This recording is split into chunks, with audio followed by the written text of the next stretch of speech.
Hello everyone, and welcome to this week's episode of Bad Neighbours. First up we have I Accidentally Met My Noisy Upstairs Neighbours by Ace Sexy Ho. This story happened a long time ago, while I was still in college and living in the dorms.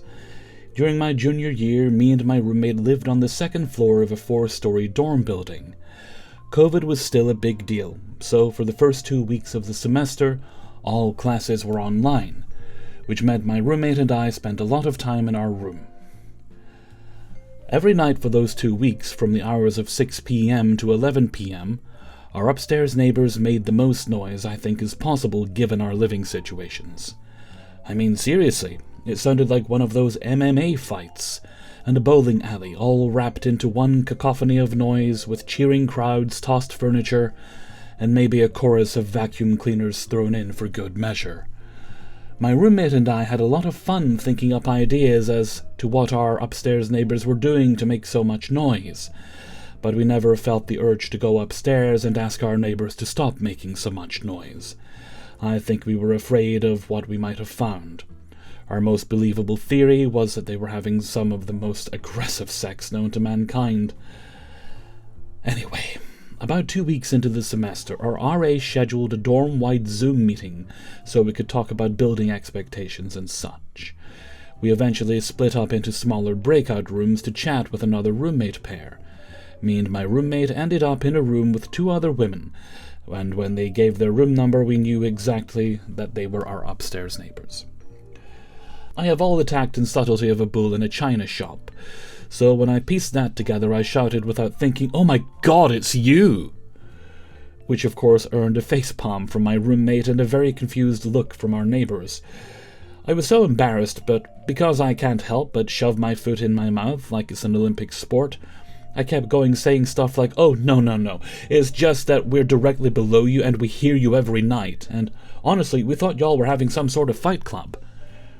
Eventually, the women explained that they were both on varsity sports teams and were doing their mandatory workouts in the evening since the gym still wasn't open due to COVID. Was outside off limits? No excuse. Rude bitches. I'll be honest and say that my roommate and I found it a bit of a weak story since we had distinctly heard the sounds of beds and other furniture being moved around. I mean, sex is technically an athletic activity. Gets the heart rate going. But I was at least able to hold myself together and not say anything. Well, at least one time, eh? At least the once. You're doing better. You're growing as a person. We all laughed awkwardly about it and then moved on. Classes started meeting in person shortly after that, and the gym opened up. We also stopped hearing the sounds of war from our upstairs neighbors after that. So whatever they were doing, working out, hooking up, interior decorating, fight club, etc., it must have stopped. Story number 2, Boomer Can't Take a Hint, by Possible Yak7277. Some of the information I give you might seem irrelevant, but I'll try to come around full circle and tie it all together. A lot of the extra details are to try to give you more of an understanding of a more subtle power dynamic my neighbor likes. Bear with me. Me, grown man in my mid-30s, attractive enough, single, straight, no kids, felon, veteran. Dale, neighbor, baby boomer, and veteran for sure, claims to be straight, claims to have kids. His cousin pops by my neighbors once in a while with him. We'll call him Todd. Mind you, Todd doesn't live next door. We've met twice, and since Christmas, I hope they both avoid me for as long as they can. Mind you, my gaydar was going off after the first week when Dale tried to get me set up with the VA. He works there. I didn't want any help from this dude, but he was nice enough, and I didn't have a driver's license in 2020. I was on parole, and trying to get out of the hole I put myself in. On the drive home, we were talking about things guys usually talk about, what drugs we've done. Is that something people talk about? Fair enough. What we used to do, girlfriends, etc. And I could see that little twinkle in his eye.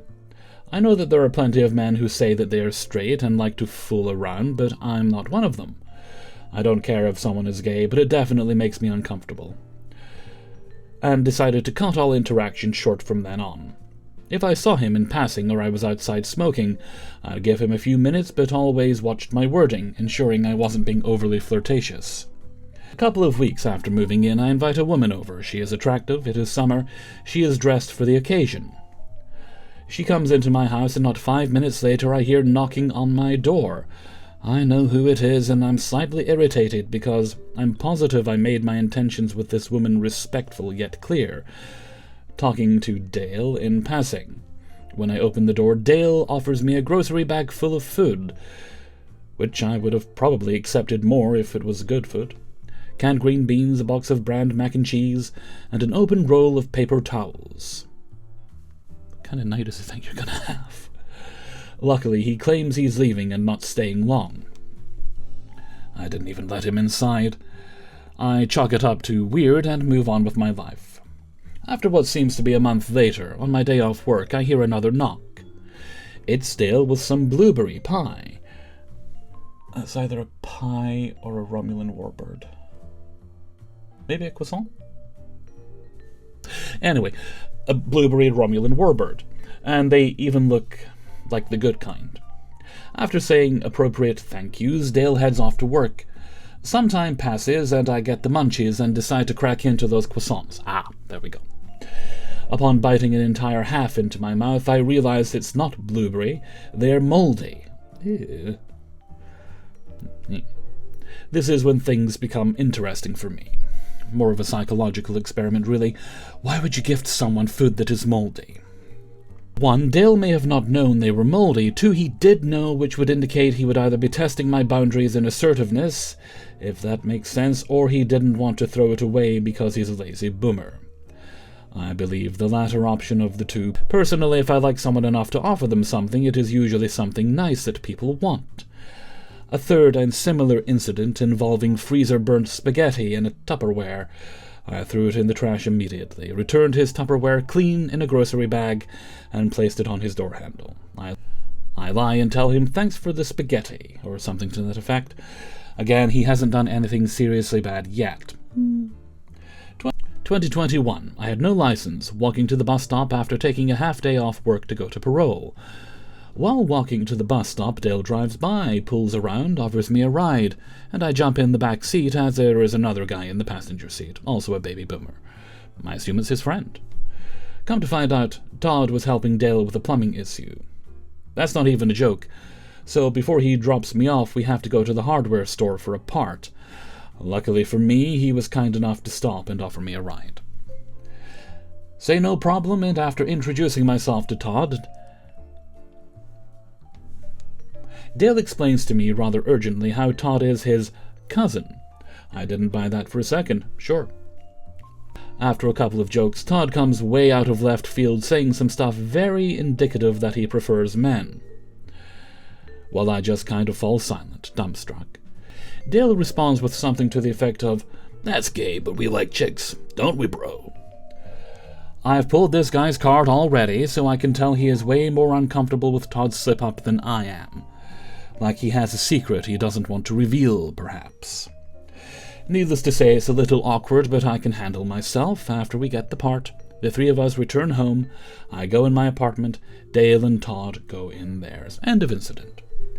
One more poorly timed, crappy food offering later, decide to take my psychological review of this man to the next level. 2022.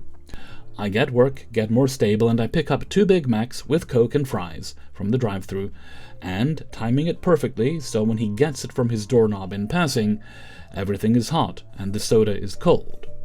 That is the standard for which I personally gift people food. The bag is closed, and it is in an appetizing manner. Then I double down 6 months later with a pizza. Same thing. Told him ahead of time and asked what he wanted on his half, etc. I can tell now he feels uncomfortable with the "oh, you didn't have to" type responses.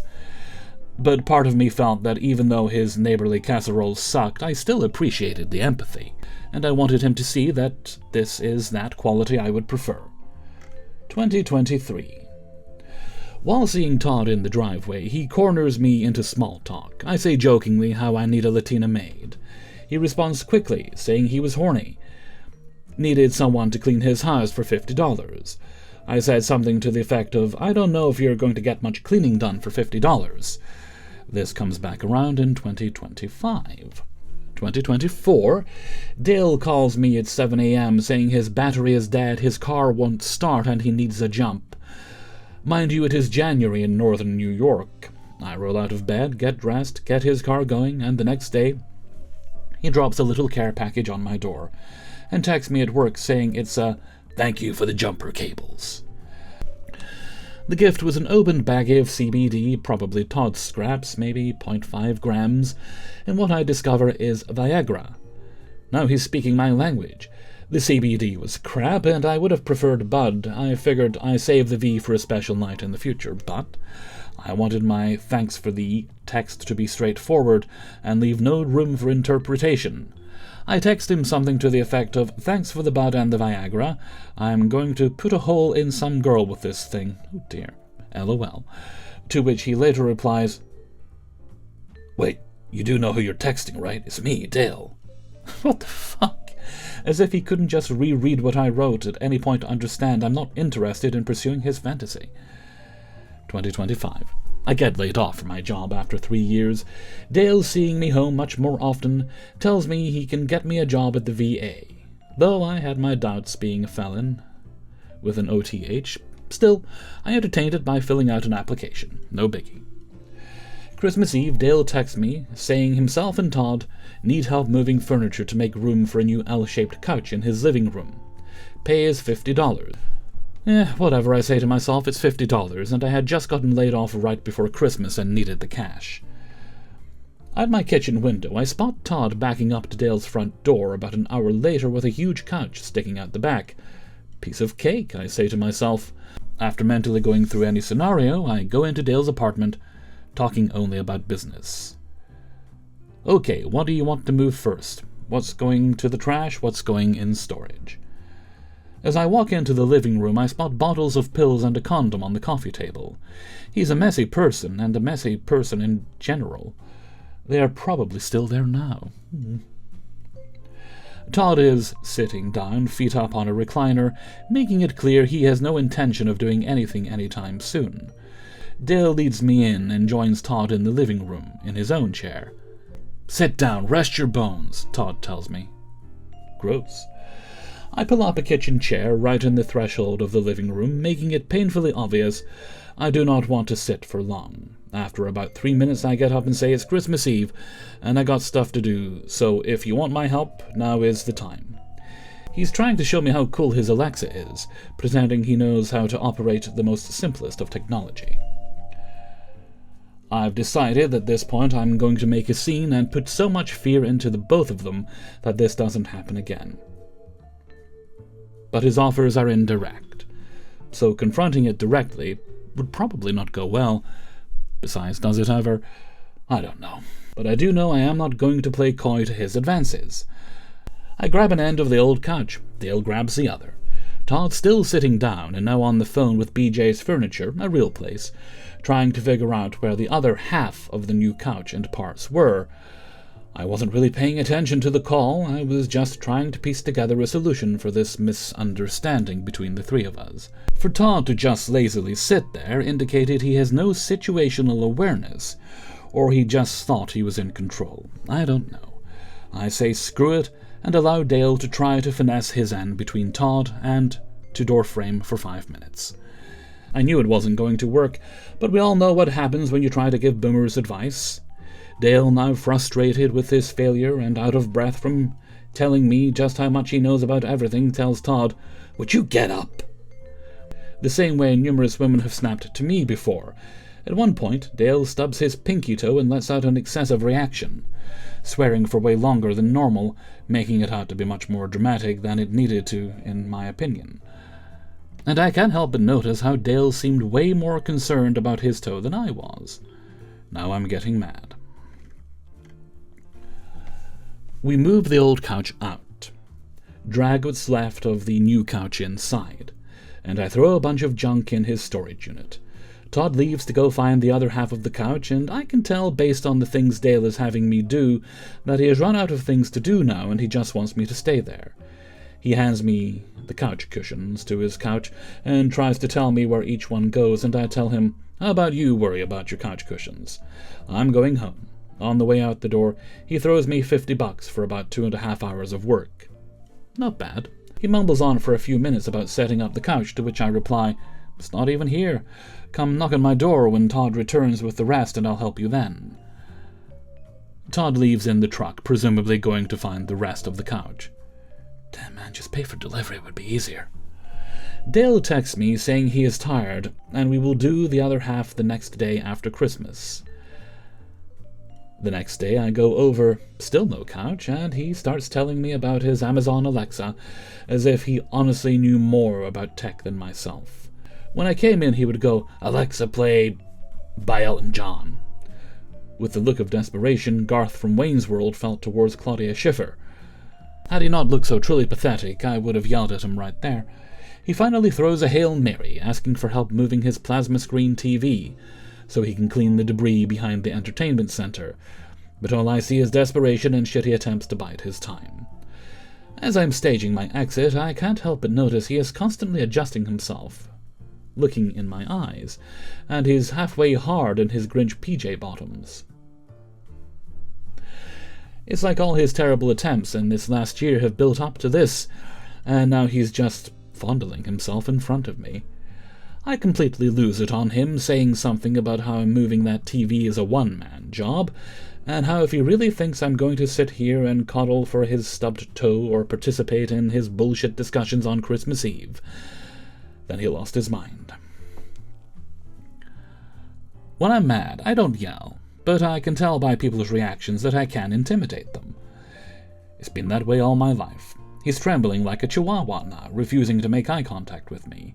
He's seeing a side of me I haven't shown him in 5 years. I am not yelling. I know nobody will believe my side of the story if he calls the police saying I assaulted him. That would be a hate crime. I say I am going home. Holler if you need something. And split. Really, I just wanted to GTFO of there. Upon getting home and stewing over and putting all the pieces together, I sent him a bunch of veiled threat texts, calling him a POS, etc. You know the rest. I just wish that with the frequency of these people in my life, there was a way to legally profit from them. Update. Following the incident, my neighbor hasn't been home in 2 days. He has spent every night home for the last 5 years.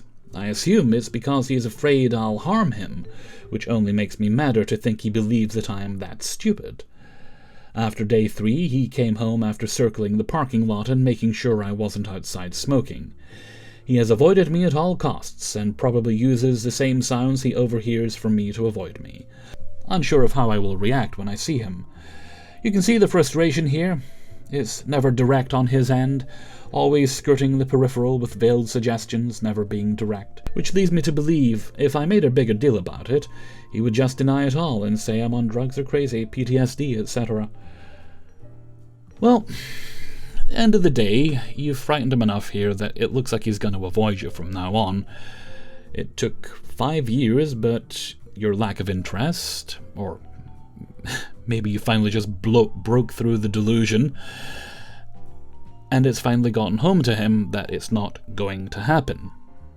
It certainly took him long enough to click on that end, but it seems to have finally clicked for him. So just be glad you don't have to deal with him anymore. He can be as intimidated by you as he liked. You've done nothing to him, and it sounds like you have no intention of doing anything to him. So just enjoy the peace. Story number 3 is The Quiet Creep Neighbor by Leo Slenter. So in the midst of my street of 1980s and 2010s built houses, there's this creepy 100-plus-year-old house that's about 3 strong sneezes away from falling down.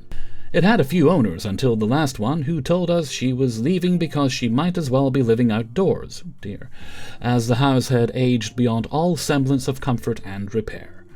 So it sat empty for a while, then it sells. The land gets surveyed, trees get cut down, the yard gets dug up for new power, water, sewage connections. Looks like he's going to demo the house and develop it, right? Get rid of an eyesore?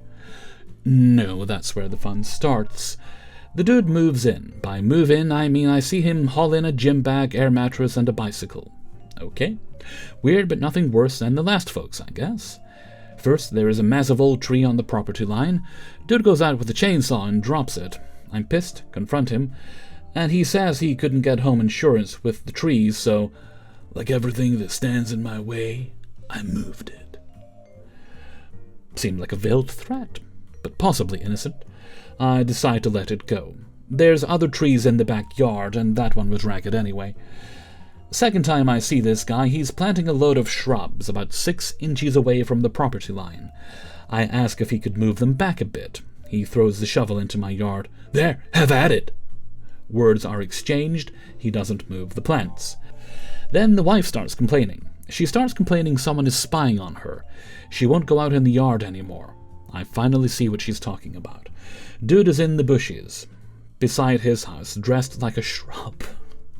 Not camo, I mean he's literally wearing some sort of thing made of twigs, leaves, and tree branches. And pointed right at my house is a camera with a lens about a foot long. At this point, I shout he needs to leave us alone. All I get is a muffled F off in return. After this point, through the whole summer, he makes no effort to hide the camera. Every time I go out, I see him walking back to the house with the camera. Then there's the bicycle. Dude dresses up in the tightest suit, the type where you can see all his junk, nipples, etc. And every day at lunch, rain or shine, he rides down the road and rides to the end of the neighborhood and back. A few weeks ago, he got this weird strap that holds the camera on his back, and he stops occasionally and aims it at a house on the street. I was checking the mail one day when he rode by. I said, "How about put some clothes on?" He replied with something like, "Why, your wife likes me like this." He's very subtle lately with his hate, but we can feel it. One of the other neighbors called the police on him once. They were very frustrated. Almost every response was, "I hear you, but I actually don't have to stop," or "I hear you, but you actually can't tell me that," or "I hear you, but you can't do a damn thing about it." The whole time he talked to them, he had his hand in his pocket, with his middle finger out in the direction of our house. He ended up with him getting a ride in their car, but he was back that afternoon, and the photography middle finger display, standing in his yard facing us for hours at a time, escalated significantly. The final straw was one day I saw my son over in his yard. Dude was showing my son something on the camera. I ran over there, told my son to go home, asked him what the fuck was going on. He picked up a hammer and told me to get off his property. He backed me up to the property line with the hammer hanging at his side. My son keeps asking to go back to visit him, but won't tell me what he saw on the camera. Flowers was all he'd say. Our lease is up this spring. I can't wait to get out. And story number 4 today is Our Neighbor's Obsession with Having a Perfect Home is Constantly Waking My Baby, by Danger Dreaming 1630. My wife and I live in a duplex where our neighbor on the other side splits her time between this house that she rents and her boyfriend's house in a different state. Basically, we've been here longer, and the two of them are only here when school is in session because they teach. The woman is the one who teaches here, she's the one who rents. This is all important information. We've always gotten along with her. The walls are super thick, we can't hear her doing anything, and she can't hear our baby cry. It's honestly an ideal situation. She even told us that she doesn't mind when our big dogs bark because it makes her feel a bit safer. She started dating this man last spring, right before we had our baby. Not 1 month after we received a rather threatening email from our landlord complaining about the smell of our dog's pee in our yard, accusing us of taking advantage of her and asking us to make sure we take our dogs out for walks and make sure they pee elsewhere in the neighborhood. We were fucking baffled. After emailing back and forth for a while, she admitted she had not come up with this complaint herself, but received a complaint from our neighbor in the duplex. So we decided to, like adults, talk to our neighbor ourselves to see what we could do, and ask that in the future she tells us about any problem she might have with us before going straight to the landlord. She admitted that it didn't bother her and there wasn't a smell, but it bothered her boyfriend that there were patches all over the grass and that he'd like to use the lawn, in a place he doesn't actually live in.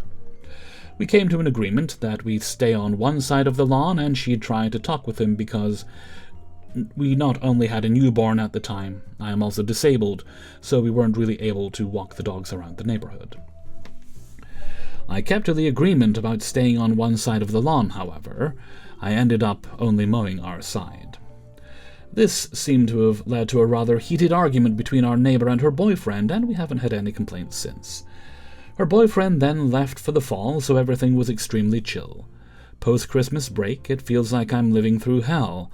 I'm a stay-at-home mom, our daughter is a very tough napper, and every day this man is either meticulously shoveling the driveway or constantly vacuuming what seems to be the walls on their side of the house. I don't know what to do. It's only been a week. You complain to your landlord.